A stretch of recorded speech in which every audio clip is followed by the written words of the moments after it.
Well, I've always been a massive fan of Joan Erdley. It's one of my favourite painters, and she obviously completed loads of seascapes and landscapes, just sort of between St Andrews and Aberdeen, but up the east coast of Scotland.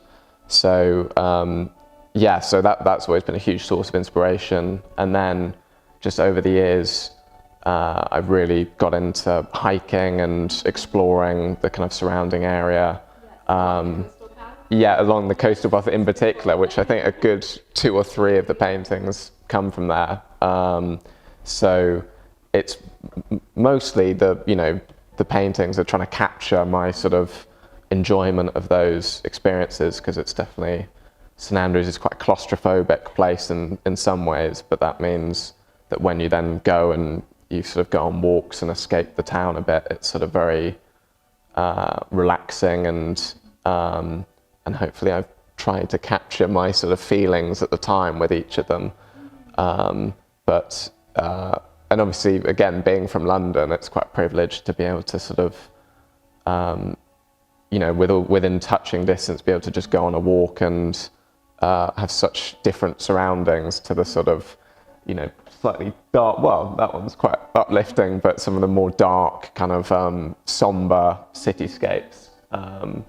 So yeah, I've really enjoyed the kind of the difference, and so it's very refreshing. I just went to the Tate Modern recently to see one of my favourite artists, confusingly Joan Mitchell. So I like Joan Erdley and Joan Mitchell are my sort of 2 favourites. Very different New York abstract expressionism, and she has some works that just come on loan at the Tate Modern from Paris, from the Louis Vuitton gallery in Paris.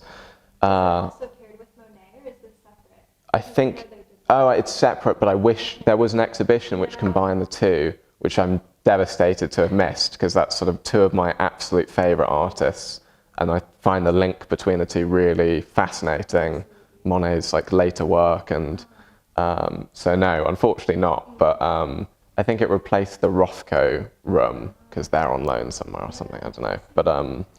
But no, that is quite exciting to see them in person, because they're these sort of huge, I don't know, the scale of them is impossible to appreciate otherwise. And that's always been maybe more of an early influence, because it's very gestural and sort of lots of action and just pure expression. Of course, yeah. Chinatown, I think, is my my favourite. My paintings here. It's one of the older ones. It's more recent than Crashing Waves, and I guess it kind of started. It kind of marks the start of a bit of a different style, more sort of focused, kind of painterly, brushstroke heavy paintings, rather than the kind of I don't know, more palette knife and texture, and yeah, they're a bit more focused,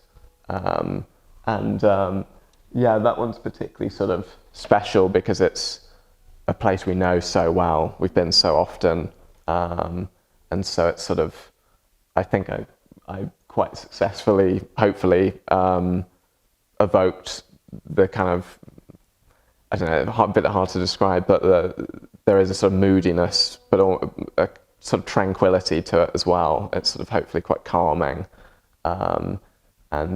Yeah, it's definitely one of my favourites. And I think it worked, the composition just worked quite well, so very happy with that.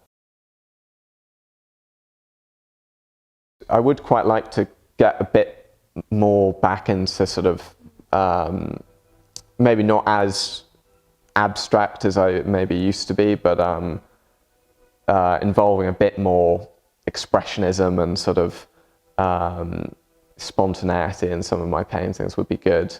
I definitely am enjoying the cityscapes particularly, so I think now that I've moved back to London, I'm going to enjoy pursuing that for a good amount of time. But yeah, I'm not too sure. I'm hoping the course over the next 2 weeks will get me back into the rhythm of sort of doing something every day, and hopefully doing a bit more drawing as well to sort of hopefully, I don't know, push in a bit of a new direction. But yeah, I guess we'll see. We'll see. Usually, I do one at a time more often than not, and yeah, kind of even when I'm not painting, it sort of dominates my thinking, and I'm sort of constantly thinking, oh, well, how do I solve this, and what do I do there?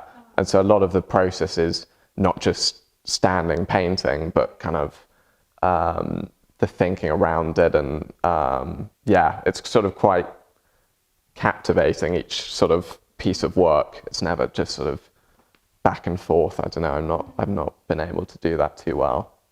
Yeah. I mean, well, firstly, I hope that I sort of, that a lot of them are quite personal and sort of to do with my feelings at the time, and I hope the mood sort of I've captured successfully, and that's felt by the viewer in all of them. And then from there, I don't know. I guess it'd be great for people to be inspired by the. I've always been quite sort of focused on very like specific kind of mark making, and kind of often I'll look at a painting and there'll be like one tiny aspect to the painting which I go, I love how they've captured that rock or that like bit of sea, or whatever. It sounds maybe a bit silly, but it'll be very focused on specific things. And often when I'm painting, I kind of surround myself with kind of these source images of different artists, and I'll take like tiny bits from each of them. So it'd be amazing for someone to look at a painting and go, I really love how that tiny aspect of it's been, captured, rather than just, obviously it'd be great if they appreciate the whole thing, but that's always been the way I look at paintings, is, oh, I love that mark, I love that kind of thing. So yeah, it'd be amazing for someone to think that, yeah.